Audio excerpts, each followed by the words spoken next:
Hey guys, J-Man here for the weekly X-Men talk. We've got 4 books to discuss, so we're going to try to go as fast as we can. I don't like to make these videos too long, but let's talk about Marauders number 1. So if you remember, when Marauders, the previous series came out, I was super pumped. And I read the first issue and I thought, this is amazing. It's going to be Kitty Pryde. It's going to be all these cool characters. I love Kitty. She's going to be going out and rescuing these mutants on the Marauder. It's going to be so cool. And then they quickly abandoned that and it became the Hellfire Trading Company political drama or whatever. And I thought, this was awful. I absolutely hated the Marauders series. So I wasn't really looking forward to this one. I also don't like calling her Kate Pryde as though that means something. Kitty was always, used as sort of like a sign of affection. It was like, because everyone loved her. It had nothing to do with she wasn't grown up enough, so we have to grow her up and call her Kate. I guess they have to grow her up and give her a garbage costume along with it, because I don't like that red cloak thing. I don't like this pirate looking Kitty. Or Kate. It's just terrible. Okay, so this Marauders, though, wasn't too bad. The cover is really nice, even though I don't like this costume. The art is good.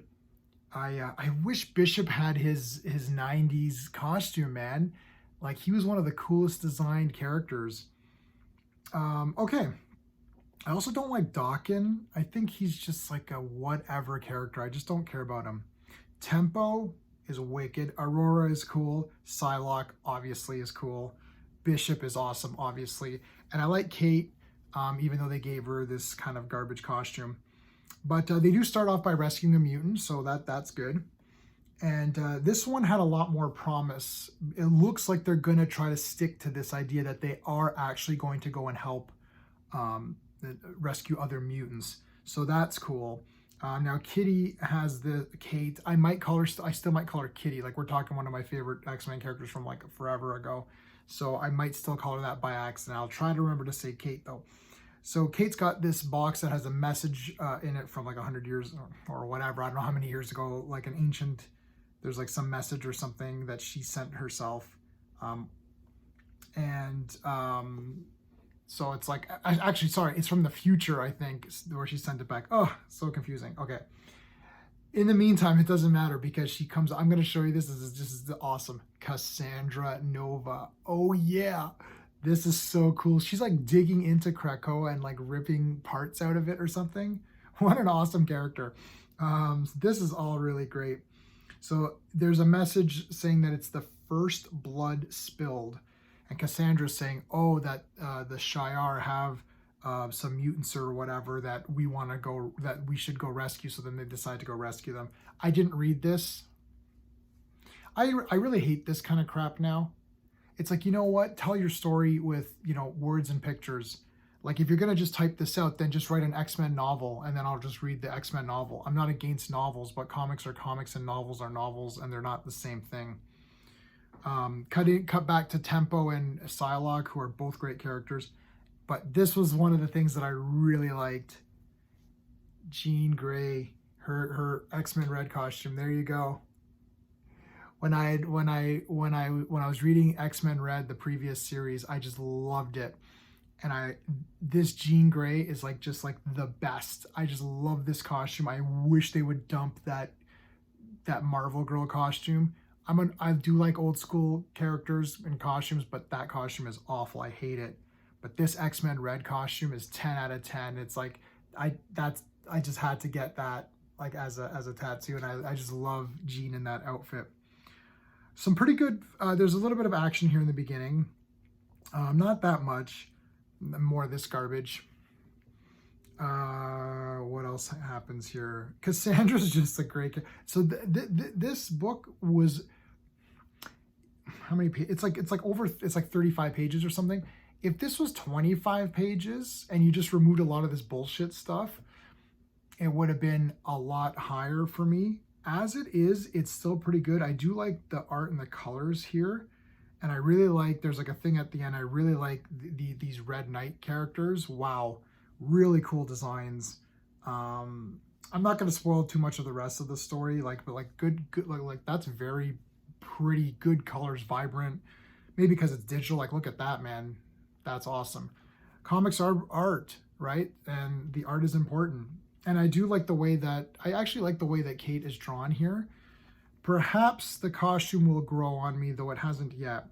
I'm not going to show you the end because something really cool happens. There's a character at the end that's really cool. So Marauders, I'm obviously going to continue reading it, but I'm a lot more interested this time than last time. But again, issue 1 last time was 10 out of 10, and then it became crap. But I don't think that's going to happen here. I think they're going to stick to this idea that they're trying to rescue the mutants, at least in this first issue for sure. Let's do X-Force number 27. Whoa, cool cover. That is awesome. Yeah, this one was okay. Normally X-Force to me is like a better book, more actiony and a little bit more interesting. There was some good action in here, but not really enough of what I want. More of this like council stuff, which like to me, it's like a Sage is talking and Beast is talking about what X-Force did to Omega Red. And like, I couldn't care less. It's like, plus I already know this. I don't like where the, like all these pages are them talking about, oh, here's what we did to Omega Red. It's like, who cares? Like, we know this already if you've been reading. Just shorten this. Like, right, I'm on page 10. Literally those 10 pages probably could have been 2 pages. After that, it gets better with Forge being attacked by this weird tentacle thingy, which you'll see at the end, which I won't go more into that. But I love Black Tom Cassidy. I think this guy's a really interesting character. There's some nice moments here with Abigail and Beast, which I really enjoyed. So that was really nicely done. This was okay. I mean, it was okay. It's short, so that's fine. There's a bit of a stinger at the end with something going on, so I'm not going to show you that. So that was okay. X-Force Annual number 1. Yeah, again, this was like 30-something pages. If this was 25 pages, this would have been bloody awesome. The cover's nice. Good colors. I like that. Again, it's Emma and Beast talking about how Beast is shady. Like, we already know he's shady. This could have been a 2-page conversation. I don't get it. It just seems like they're dragging out the pages. And when you're now paying in Canadian anywhere from $6.50 to $7.50 to $8.50 per comic, you start to wonder about the page count. You're like, I could have saved myself $2 and eliminated 10 pages out of this monstrosity. It's just awful. They're just talking. I don't read my mind. Okay, I won't. Oh, Beast, you're shady. Oh, are you sure, Emma? Oh, you're lying. You don't care. Like, I get it. Like, this has been Beast's character for a while now. And I understand. Have Emma and Beast, confront each other. That's fine. But I'm paying the price literally for the pages, and it's not interesting to me. However, the mission's pretty cool. They go on this mission. It's a trap. That's not even a spoiler. It's obvious. But the reason why the trap is set is kind of cool. So I won't explain what's going on there. I thought that was a neat idea. I'm pretty sure it's been done before, but I liked it. Crap. The art's okay. There's some good fights at the end. Very interesting use of the powers and how they work. So it was pretty good. That was X-Force Annual 1. Sorry. Let's talk about X-Men Red. I like this cover. The previous series, X-Men Red, I loved it. I thought it was freaking cool. This one was actually pretty good. Now, it is longer. It's 35 pages or whatever. So normally I would be like, this is bullshit. Cut it down. And I think it probably could have been cut down. But out of all the 3 books that came out or 4 books that came out this week, I was the most okay with this one's page count. A lot of things going on here. We've got this sort of battle here with the storms. I'm not really sure, like, I guess this is in her mind or whatever, what's going on. I'm terrible with stuff like that. Oh, I've got to say that this Iska character, I think she's really cool. They need to make an action figure. They need to do a Marvel Legends of her. She just looks cool. Oh, also Storm's outfit in this is awesome. Oh, this is good too. Magneto talking to this fisherman guy, this Fisher King guy. This was all good. So yet again, like nice colors, very, very vibrant. Again, I just complained of those other comics that they were too long. This one, for me, was more of a page turner. I didn't notice that it was that long. And I think because there was a lot of different conversations happening, and it wasn't just cutting back to Beast and Emma talking, there's like a lot of things going on, different locations. So Magneto's built this like awesome little like palace or whatever. It's pretty cool. And then we go to the bar here, and Vulcan shows up causing trouble, and we got Sunspot here, and then something happens right here that I'm going to show you. That's Thunderbird. If Thunderbird appears in your comic, there is a 90% chance that I'm going to say it's awesome, even if the rest of the comic sucks. I don't know what it is about Thunderbird. I like the native style. I like the blue and the red. His new costume looks abysmal. Please, pray to whoever you believe in, or science or whatever, just to put good thoughts out there to eliminate that garbage costume. The costume here is fine. I like this tank top look. I'm totally okay with this. Here's a better shot of him. I'm totally good with that as the costume. I love his look. I think it's great. Warpath is okay. I always saw Warpath as just like the lesser of the Proud Stars. Warpath is cool though. But there's just something about John Proudstar, like, I don't know, Thunderbird. I just love this character so much.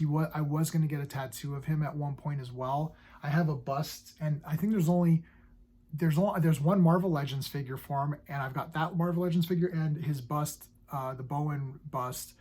That's it. I don't know what else there is. I know there's like the bigger statue, which is a bit more pricey, which I wouldn't mind actually getting. But his attitude and the way he confronts guys here is awesome, man. I really like him a lot. I can't wait for that giant size Thunderbird. I just hope he keeps this costume. Bullshit.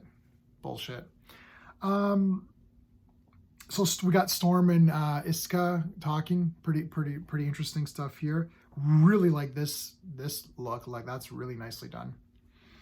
So they're basically talking about Abigail's trying to form an X-Men Red, which would be the Mars X-Men, or Araco, whatever.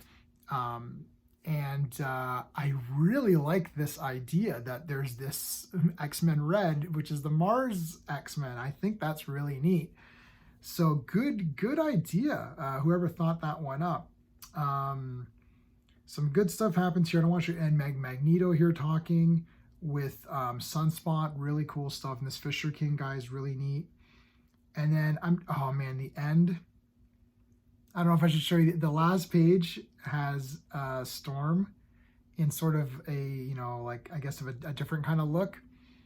And I love it. It's something that I've always loved. I know some people aren't as big fans of this particular kind of look, but if they could keep Jean in this costume and Storm in this costume that we just saw at the end here, and Thunderbird as the thing, and if Thunderbird joins X-Men Red, like, that's gonna be the damn best.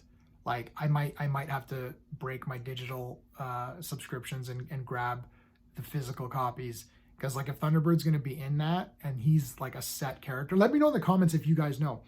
If he's a set character and he's on that team, I might have to grab this. So pretty excited for I hope Jean keeps her red. There's something about red and blue. Superman, Spider-Man. I just like red and blue. But yeah, so you know what? Pretty good week this week. I really didn't like that trashy Immortal X-Men. I just thought that was awful. I would say that there's a lot, like, we could have cut a lot of pages from a lot of these books. For whatever reason, X-Men Red did it for me. The other ones could have been cut down. Even the shorter X-Force book could have been trimmed.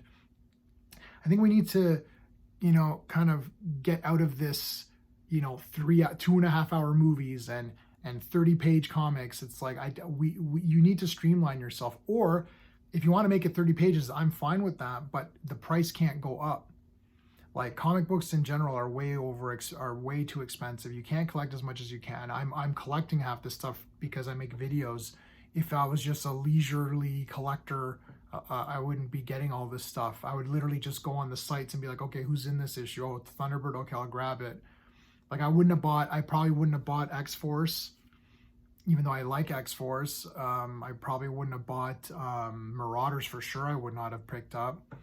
So, I mean, it is what it is. But yeah, let me know what your thoughts are for this week's books in the comments. And we're going to be streaming tomorrow, 7:30 Eastern. We're going to be talking about 90s comics. We're going to be talking about the Legends of the Dark Knight. That was a great series when it came out. So we're going to talk about that. And if you can't catch me there, that's cool. This Saturday, I'm streaming at 7 p.m. Eastern. We're going to talk about Moon Knight, plus have an open chat. So if you want to talk about stuff, you can come on in. And I'm probably going to put a link up so that people can come in from the chat into the stream with us and talk verbally as well. But that's it, guys. All right. Until next time.